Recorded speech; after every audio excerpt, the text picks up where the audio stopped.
Morning! Once again, good morning and welcome po sa Bayan ng Coron. And then, mabuhay, syempre mabuhay. So for now po, kayaking activities, snorkeling, hiking, picture taking po, swimming, and then dancing, singing. Yan na yung swimming po, snorkeling, diving, free diving po. Sa mga gusto mag-free dive mamaya. And then kayak. So for now po, for our first destination, that will be Kayangan Lake po, no? So travel time tayo ng mga 20 minutes more or less po. It depends to our captain. At makikita. And kung familiar guys, kanina sinabi niyo sa Pangasinan na meron silang 100 Island, no? Dito rin po sa Coron, tinatawag din namin yung Coron Island namin as 100 Island. You know why po? Bakit? Kasi nga po, every island you need to pay 100. That's why 100 Island. Joke lang guys. Oo po, included na po yun. Okay, mag-alala kami na po para magbabayan.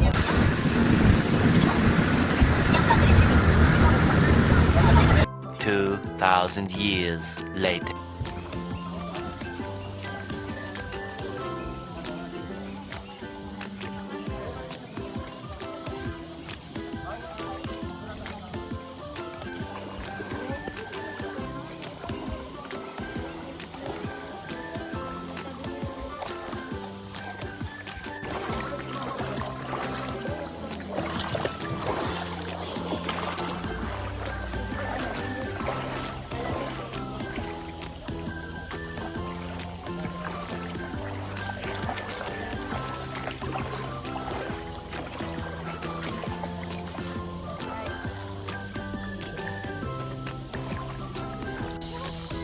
Ilang steps daw ito?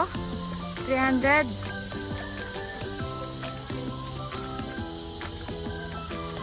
Hello. Walk always at the right side. Okay. Hiking all the way up. Ilang steps, Han? 300 plus. Yan, galing po tayo dyan. Kaya pa, of course. Happy Father's Day! Happy birthday! Yan. Ayan, very steep siya. Oo, buti na lang pala nag-rent tayo nitong aqua shoes. Very steep.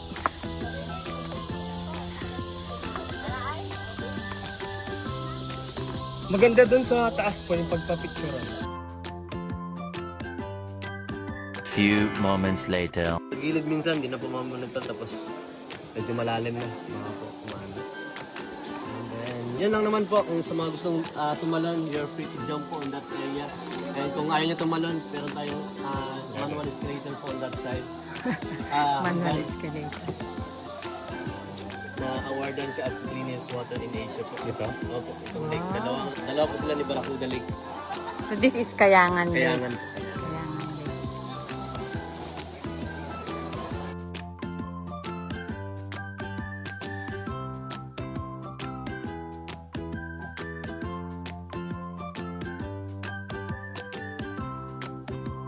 One hour later.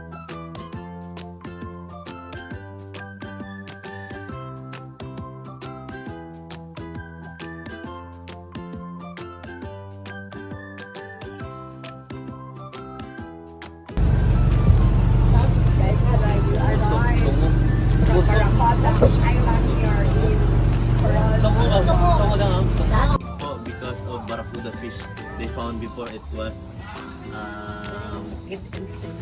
what? Wala. Wala hindi po. Yun po. Dito po nakita yung barracuda, yung malaki tapos Dito nakita. skeleton po, yung mga skeleton ng barracuda sa loob, kaya po tinawag siya na barracuda. Before po kasi tinawag lang siyang luluyuan in Tagbanwa term, no?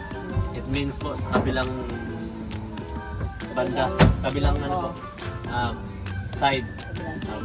So yun, and this area po is good for scuba diving and free diving po kasi po mas malalim to kagaya ng kanina.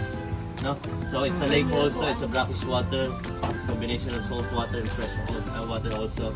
And then this is the second time that we need to bring our life jacket po, even you are a good swimmer.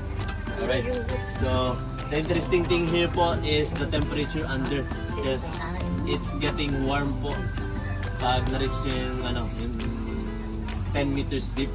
So, nagre-range siya ng mga 37 to 40 degrees Celsius po yung init niya sa ilalim.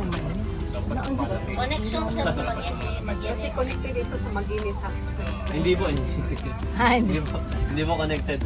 And yung mga muscle snorkel po, dalhin na po natin ngayon kung gusto niyo po makita yung mga good rock formation natin sa loob ng lake po.